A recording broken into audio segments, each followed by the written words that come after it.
Recimo, če nekdo ima v garaži 20 avtomobilov in bi rad še 21 avtomobil, je to enostavna manifestacija, ker vse ne čuti pomanjkanja, niti nima časa vseh 20 avtomobilov voziti pravzaprav.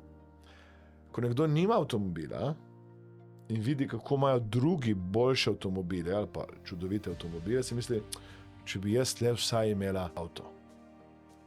In moj nasvet vedno tukaj je razumeti ta razkorak, ker to je res pomembno, vibracija želje in vibracija rezultata. In mi rabimo z različnimi orodji, tehnikami, načinom komunikacije sami s sabo, dvigati to vibracijo želje na vibracijo rezultata in takrat, ko smo usklajeni, takrat mi z lahkoto, z neverjetno hitrostjo manifestiramo to, kar si želimo v svoje življenje.